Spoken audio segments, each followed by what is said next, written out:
انشاءاللہ آئے گا۔ فتح مکہ کے بعد آپ نے طائف کا حصار کیا، پھر آپ چھوڑ کر آپ مدینہ واپس آ گئے، پیچھے پیچھے یہ لوگ آ کر انہوں نے اسلام قبول کیا اور اسلام کا اعلان کیا اور نبی صلی اللہ علیہ وسلم کے دین میں داخل ہو گئے۔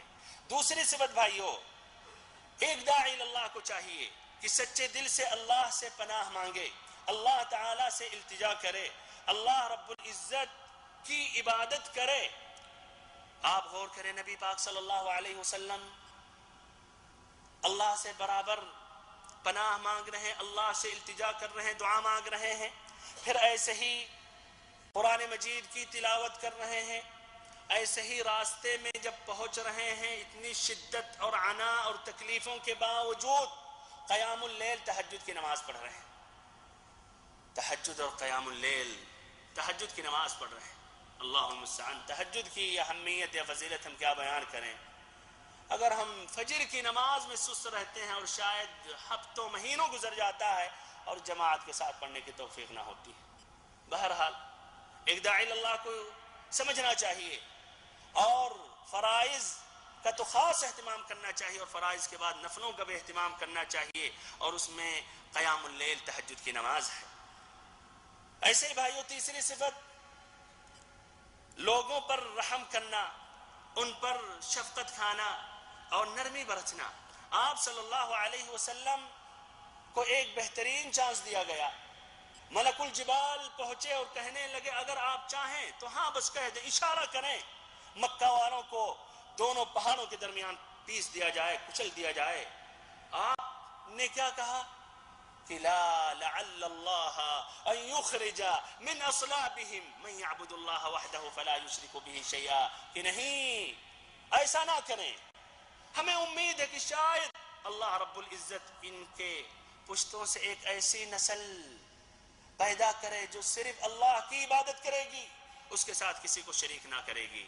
تو ہمارے بھائیوں، ہمیں بھی لوگوں پر رحم کرنا چاہیے اور ان پر شفقت کرنی چاہیے۔ یہ دیکھنا چاہیے کہ آدمی گمراہ ہے، اسلام پر نہیں ہے، راہ حق پر نہیں ہے، یہ جہنم کی طرف جا رہا ہے، ہمیں اس کے لیے اس طرح رحم کھانا چاہیے اور اس کو نصیحت دینی چاہیے اور اس کے لیے بھی اللہ تعالیٰ سے دعا کرنی چاہیے۔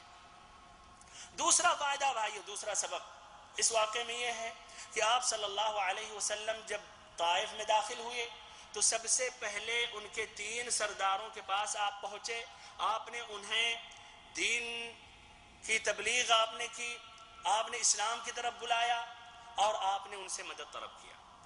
ہمیں بھی چاہیے کہ ہم بھی دعوت اللہ کے میدان میں بڑے لوگوں کا، جن کا اثر ہے، جن کا گہرا اثر ہے لوگوں پر، جس کے کئی لوگ تابعدار ہیں، جس کے کئی لوگ ان کی باتوں کو رد نہیں کر سکتے، ہمیں چاہیے ان کا بھی ہم خاص اہتمام کریں دعوت اللہ کے میدان میں۔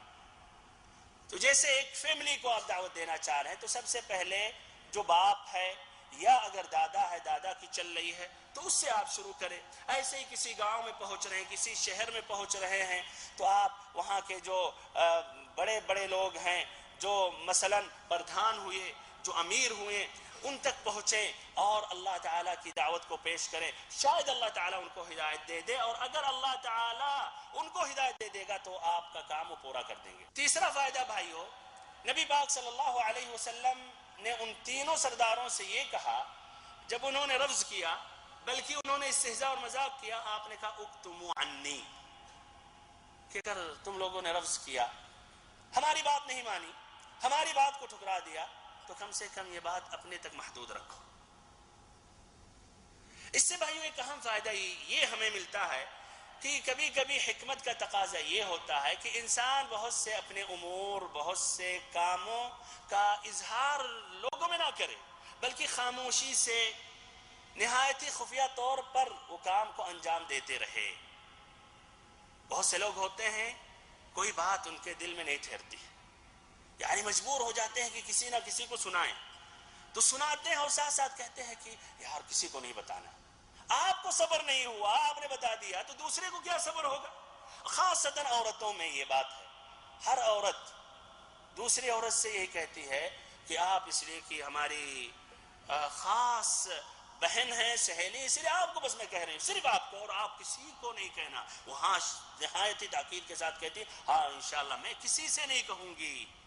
پتہ چلتا آہستہ آہستہ رات ابھی صبح ہوتی نہیں ہے کہ پورے ایریا والے جاننے لگتے ہیں، اور دوسرے دن کا سورج ڈوبنے سے پہلے پورے شہر والے جاننے لگتے ہیں کہ فلاں شخص سے یا فلاں کے گھر میں یہ بات ہوئی ہے اور یہ سامنے یہ بات پیش آئی ہے۔ بہرحال بھائیو، نبی صلی اللہ علیہ وسلم کی اس میں حدیث ہے استعینوا علی انجاح الحوائج بالکتمان فإن كل ذی نعمت محسود، کہ اپنے کاموں کی کامیابی کے لیے خاموشی اختیار کرو، یعنی اعلان ظاہر مت کرتے رہو، اس لیے کہ ہر نعمت والے سے لوگ حسد کرتے ہیں، یا حسد کرنے والے حسد رکھتے ہیں، جلن رکھتے ہیں۔ چوتھا فائدہ بھائیو، ہم اس واقعے میں غور کرتے ہیں کہ زید بن حارثہ رضی اللہ عنہ نبی صلی اللہ علیہ وسلم کے لیے کس طرح قربانی دے رہے تھے۔ جب پتھر پھینک رہے تھے طائف والے تو آگے آ جاتے تھے کہ آپ صلی اللہ علیہ وسلم محفوظ رہیں، اور یہ پتھر ان کے جسم پر لگے اور نبی صلی اللہ علیہ وسلم محفوظ رہیں، جس کے نتیجے میں کئی زخم زید بن حارثہ کو آیا اور سر پر کئی مار، کئی چوٹ آئی۔ ہمارے بھائیوں، زید بن حارثہ نے یہ قربانی دی نبی صلی اللہ علیہ وسلم کے لیے۔ اب وہ نبی اقدس نبی اکرم صلی اللہ علیہ وسلم ہمارے درمیان نہیں ہیں، لیکن ان کی سنت، ان کی سیرت باقی ہے، تو ہم ان کی سنت اور سیرت کی بھی ہم حفاظت کریں۔ اور اگر وہ گستاخ، وہ دشمنان اسلام اگر جرأت کریں کہ نبی صلی اللہ علیہ وسلم کی سیرت پر یا آپ صلی اللہ علیہ وسلم کی سنت کی تحقیر یا مذاق یا انگلی اٹھائیں، تو بھائیو ہم بھی ادھر دفاع کریں اور ان دشمنان اسلام کے خلاف ہم بھی آواز اٹھائیں۔ بہت ہیں وہ مسلمان جو نبی صلی اللہ علیہ وسلم سے محبت کا دعویٰ کرتے ہیں، لیکن خود وہ سنتوں کا اہتمام نہیں کرتے ہیں، سیرت مصطفیٰ کا اہتمام نہیں کرتے ہیں، سیرت مصطفیٰ سنت نبی صلی اللہ علیہ وسلم کی طرف دعوت نہیں دیتے ہیں، بلکہ اپنے اماموں کی طرف دعوت دیتے ہیں، اپنی کتابوں کی طرف دعوت دیتے ہیں، نبی پاک صلی اللہ علیہ وسلم کے احادیث مبارکہ کی طرف دعوت نہیں دیتے ہیں۔ پانچواں فائدہ بھائیو یہ ہے، عداس کے اس واقعے سے پانچواں فائدہ جو عداس کا واقعہ تھا، اس سے ہم متعدد فائدے، متعدد سبق حاصل کرتے ہیں۔ وہ فائدے ذکر کرنے سے پہلے یہ واضح کر رہا ہوں کہ عداس نے اسلام قبول کر لیا تھا، اور اس کی وضاحت ابن حجر نے اپنی کتاب الاصابہ میں کی ہے۔ روایت کرتے ہیں التیمی سے کہ عداس نے نبی صلی اللہ علیہ وسلم سے کہا تھا اشہد انک عبد اللہ ورسولہ، میں گواہی دیتا ہوں کہ آپ اللہ کے بندے اور اللہ کے رسول ہیں۔ ایسے ہی القسطلانی المواہب اللدنیہ میں نقل کرتے ہیں فَأَكَبَّ عَدَّاسٌ عَلَى يَدَيْهِ وَرَأْسِهِ وَرِجْلَيْهِ يُقَبِّلُهَا وَأَسْلَمَ، کہ عداس نبی صلی اللہ علیہ وسلم کے سامنے جھک گئے اور نبی صلی اللہ علیہ وسلم کا سر، ہاتھ اور پیر کو چومنے لگے، وَأَسْلَمَ، اور اسلام انہوں نے قبول کر لیا۔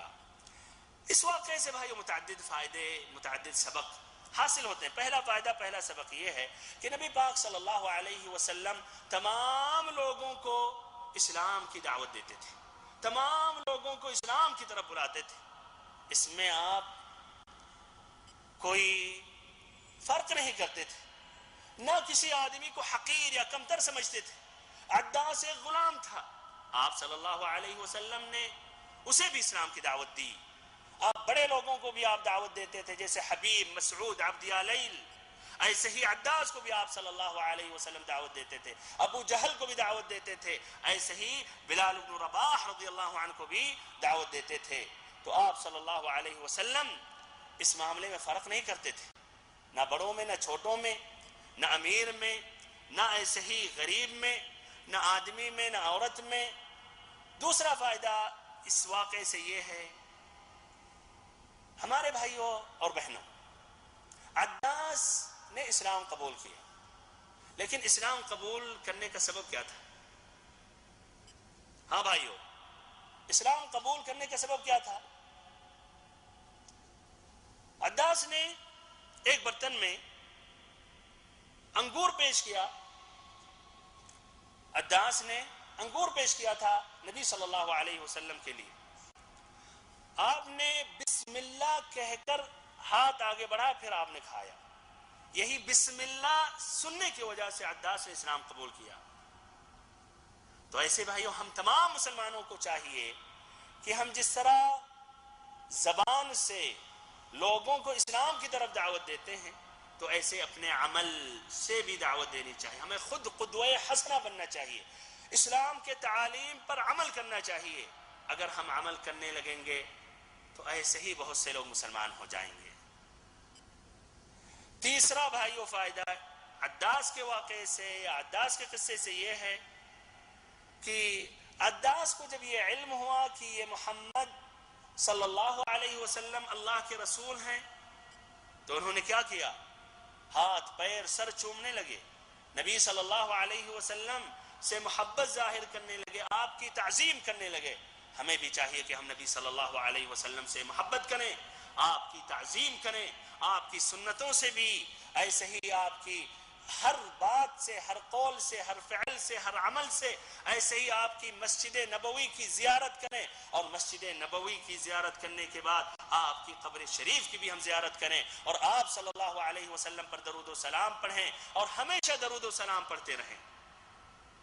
چھٹا فائدہ بھائیو، نبی صلی اللہ علیہ وسلم کے پاس جب ملک الجبال آئے، پہاڑوں کا جب فرشتہ پہنچا اور ایک بہترین چانس اس نے نبی صلی اللہ علیہ وسلم کو پیش کیا، آپ نے وہی جواب دیا جو ابھی میں نے ذکر کیا.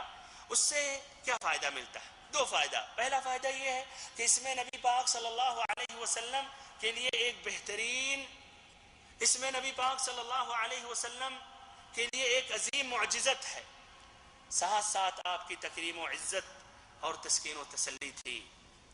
دوسرا فائدہ کہ آپ صلی اللہ علیہ وسلم کے جواب سے آپ صلی اللہ علیہ وسلم کا جو ہدف اسما ہے، جو آپ کا جو مقصد ہے دعوت و تبلیغ کا، وہ ظاہر ہوتا ہے. آپ کا مقصد اس دعوت و تبلیغ کے پیچھے کیا تھا؟ حکومت یا بادشاہت یا کرسی حاصل کرنا یا لوگوں میں مشہور اور معروف ہونا؟ ہرگز نہیں. آپ کا مقصد تھا لوگوں کے دلوں میں ہدایت ڈالنا.